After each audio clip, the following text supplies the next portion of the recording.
kepala yang tak pernah kembali. Di sebuah desa kecil yang dikelilingi hutan bambu, ada larangan yang selalu dipegang oleh para tetua. Jangan berjalan melewati jembatan sabrang selepas maghrib.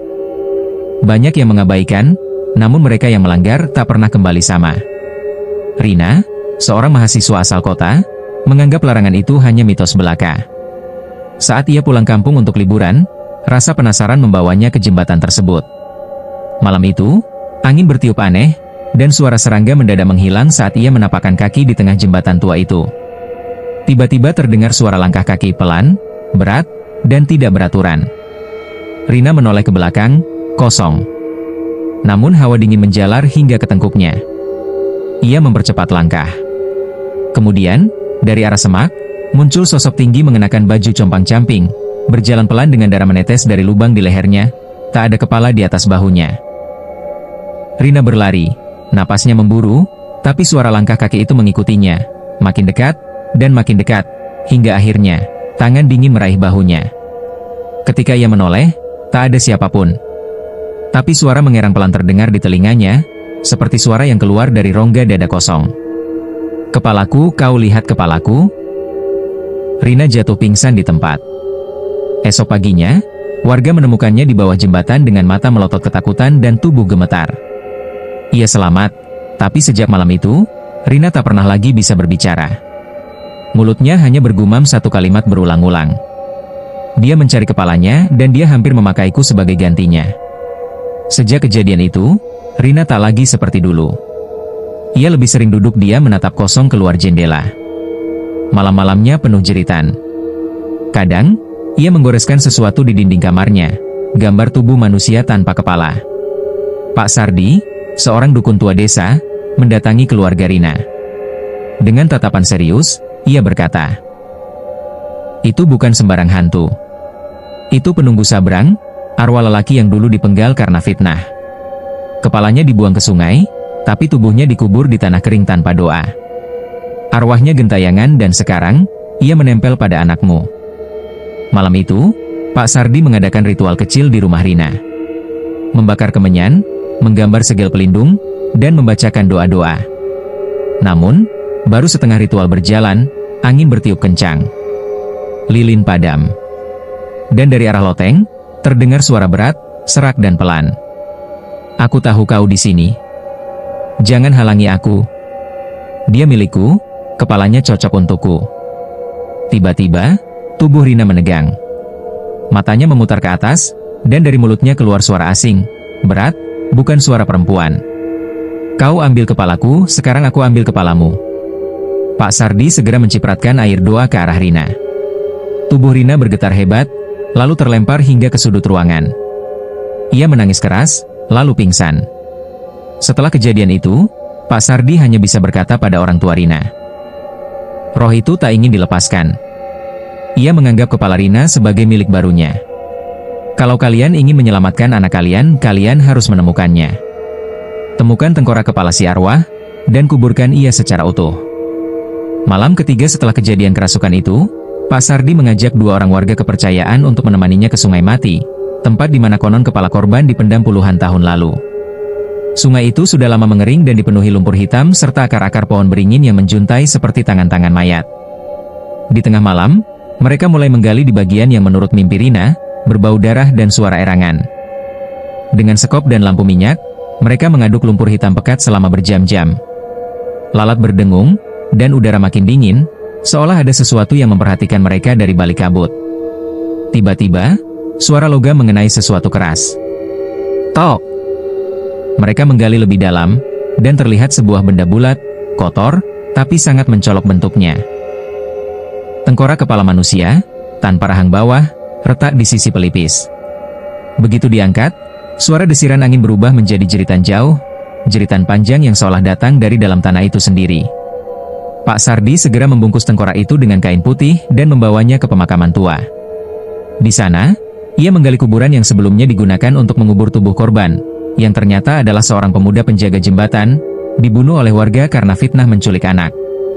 Sebelum proses penguburan selesai, tubuh Rina yang masih di rumah mendadak bangun. Matanya terbuka, tapi kosong. Ia berdiri, lalu berjalan perlahan, tanpa menyentuh tanah, melayang keluar rumah ke arah pemakaman.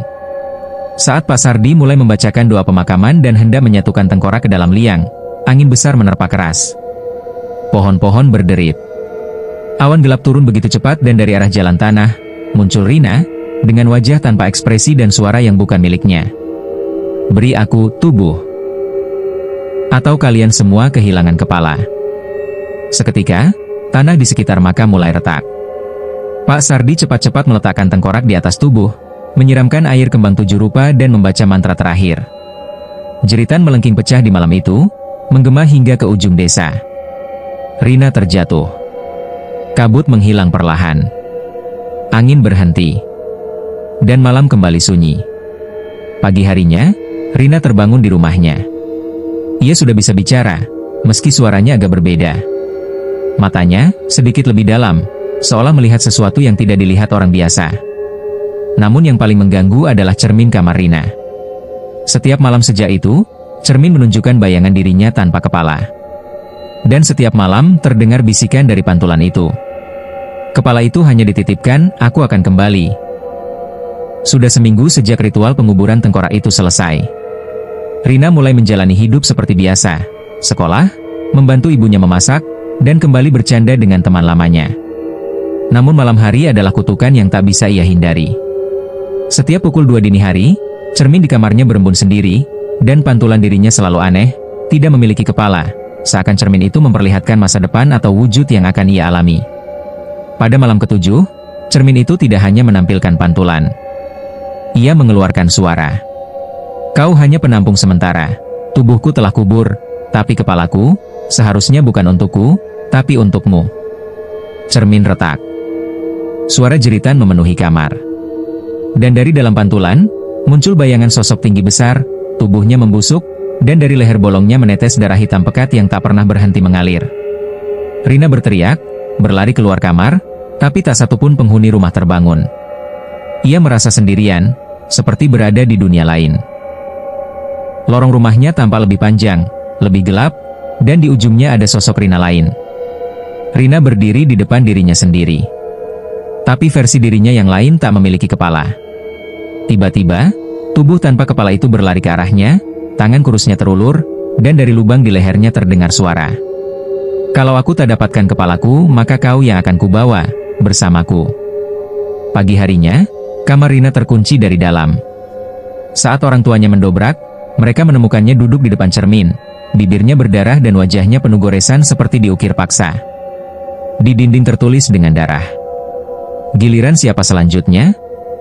Dan di lantai, terdapat bekas telapak kaki berlumpur tanpa arah masuk.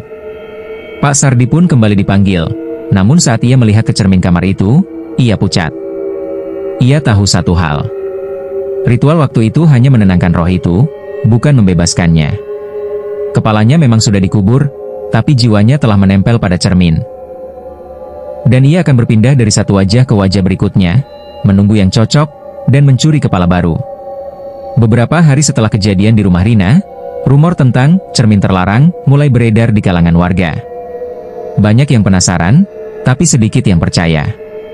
Salah satunya adalah Tono, teman sekolah Rina yang dikenal iseng dan gemar membuktikan hal-hal mistis hanya tahayul belaka.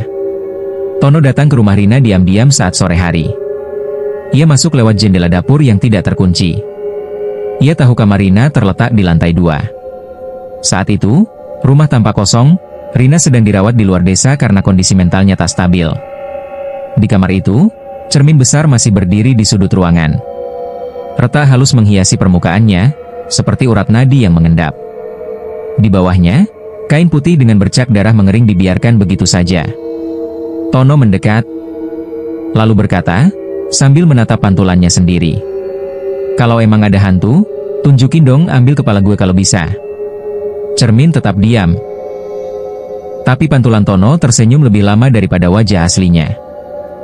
Tono berkedip, tapi di cermin, matanya tidak. Ia berbalik, mencoba pergi. Kerak! Cermin bergetar dan mengeluarkan suara serat, seolah ada kuku menggores permukaan kaca dari dalam. Lalu, Tono menghilang. Esok paginya, sekolah gempar. Di dalam lemari cleaning service, seorang petugas menemukan kepala Tono tergantung terbalik, dengan mata membelalak dan bibirnya mencetak senyuman aneh.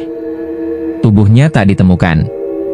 Hanya cermin kecil yang tergeletak di samping kepala itu, dan di permukaannya ada pantulan tubuh tanpa kepala, berdiri mematung di balik pantulan, meski tak ada siapapun di ruangan itu. Warga mulai resah.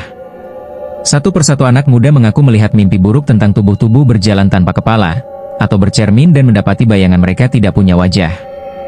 Di tempat Rina dirawat, kejadian aneh mulai menimpa pasien lain. Setiap malam, satu pasien akan mengigau, menangis, lalu esok paginya ditemukan kehilangan refleksi di cermin kamar mereka. Rina yang sebelumnya tak sadar, tiba-tiba membuka mata. Perawat melaporkan bahwa ia mulai berkata dengan suara dalam, bukan suara Rina biasa. Kepala bukan hanya milikku, tapi milik semua yang pernah bercermin. Kengerian baru telah dimulai. Ini bukan sekadar hantu. Ini adalah kutukan yang menyebar lewat pantulan, memburu wajah demi wajah, hingga dunia tak punya cermin lagi. Setelah kasus kematian Tono dan hilangnya pantulan dari banyak warga, pemerintah desa akhirnya menyegel rumah Rina dan mengumpulkan semua cermin di desa untuk dibakar di lapangan. Pendeta, dukun, dan bahkan polisi dilibatkan. Namun satu hal mereka tak tahu. Cermin tidak bisa dibakar. Mereka hanya membakar bingkainya. Bayangannya tetap hidup, di balik udara, di balik permukaan air, di kaca helm, bahkan di pupil mata seseorang yang sedang berkaca. Malam itu, langit desa mendadak mendung. Hujan turun deras. Tapi bukan air biasa, setiap tetes mengilap seperti kaca pecah. Orang-orang mulai melihat wajah mereka melengkung saat menatap genangan air. Lalu, satu persatu mulai menghilang. Di rumah sakit jiwa, tempat Rina dirawat. Dokter jaga malam mendengar suara tertawa lirih dari lorong kamar Rina. Ketika ia membuka pintu, lampu kamar berkedip, dan suara gemeretak terdengar dari dalam lemari. Rina berdiri menghadap dinding. "Rina?" panggil dokter itu. Rina tak menjawab. Tapi dinding di hadapannya perlahan memantulkan pantulan yang tidak sesuai. Pantulan Rina sedang tersenyum, namun tanpa kepala. Saat sang dokter melangkah lebih dekat, kerak! Dari balik bayangan, muncul tangan besar seperti tulang dan daging busuk. Kepala sang dokter tercabut seketika, dilempar ke sudut ruangan. Rina berbalik. Tapi itu bukan Rina. Itu arwah penunggu jembatan Sabrang, yang kini sudah punya tubuh dan kepala baru. Mereka menyebutnya dunia refleksi, tempat semua korban yang kehilangan kepala kini hidup dalam bentuk lain. Rina yang asli masih hidup, tapi terjebak di balik cermin. Dikelilingi ratusan tubuh tanpa kepala, yang berjalan membentuk lingkaran. Mereka berbisik tanpa mulut. "Kembalikan wajah kami, kembalikan hidup kami." Setiap malam, satu cermin di dunia nyata akan menjadi gerbang, dan setiap gerbang akan menelan satu jiwa baru. Hingga hari ini, cermin-cermin antik di pasar barang bekas terkadang disebut bernapas saat malam. Bila kau bercermin dan melihat dirimu tidak tersenyum, padahal bibirmu tidak bergerak, maka berhati-hatilah. Karena mungkin, kau sudah digantikan. Dan bayanganmu yang lama sudah pergi membawa wajahmu ke dalam cermin. 2 tahun setelah insiden cermin, desa tempat Rina tinggal kini dikenal sebagai desa mati. Tak ada yang berani masuk, tak ada yang pernah keluar. Jalan masuknya ditutup paksa oleh aparat. Tapi legenda tetap hidup, menyebar lewat internet, video misterius, dan kisah urban legend yang tak bisa dibuktikan. Namun kutukan itu tak pernah berhenti di satu tempat. Di sebuah kota kecil bernama Tirabrata, penduduk mulai mengeluh tentang satu hal aneh. Bayangan mereka mulai menghilang. Awalnya, hanya di sore hari. Tapi lama-kelamaan, tak ada satupun bayangan manusia yang terlihat bahkan saat matahari terik. Warga yang kehilangan bayangan biasanya ditemukan dalam keadaan linglung, dan 2 hari kemudian, menghilang sepenuhnya. Hanya meninggalkan cermin retak di rumah mereka. Rina, atau setidaknya tubuh yang pernah menjadi dirinya, kini menjadi pembawa kutukan. Ia tidak tua, tidak mati. Ia hanya berjalan dari tempat ke tempat, mencari pantulan baru. Setiap kota yang ia datangi perlahan kehilangan refleksi, kehilangan bayangan, kehilangan wajah asli manusia. Dari dalam dirinya, suara berat sang penunggu Sabrang masih bergema. Jika manusia ingin melihat dirinya sendiri, maka mereka harus tahu harga dari pantulan itu. Di pusat kota Tirabrata, ada satu bangunan tua peninggalan kolonial, Museum Cermin dan Ilusi. Disinilah cermin terbesar dan tertua disimpan, cermin warna darah. Dikatakan, jika seseorang menatap cermin itu lebih dari 10 detik, maka ia akan melihat dirinya keluar dari pantulan, dan ia sendiri terjebak masuk ke dalam. Pada malam terakhir sebelum kota Tirabrata benar-benar menjadi kota mati, satu kamera pengintai museum merekam sesuatu. Seorang wanita berpakaian putih berjalan masuk ke aula cermin. Ia menatap langsung ke cermin warna darah selama 13 detik. Lalu, cahaya padam. Dan dari dalam cermin, bayangan yang tak punya wajah keluar, menatap langsung ke arah kamera. Kini kamu tak bisa lari. Karena cermin ada di mana-mana. Dan jika suatu malam kamu bangun dan melihat pantulanmu tidak bergerak bersama dirimu, atau melihat mata di pantulan itu menatap lebih tajam daripada matamu sendiri, maka jangan balik badan. Karena apapun yang kamu lihat, itu bukan lagi kamu. Dan dia sedang bersiap memakai wajahmu.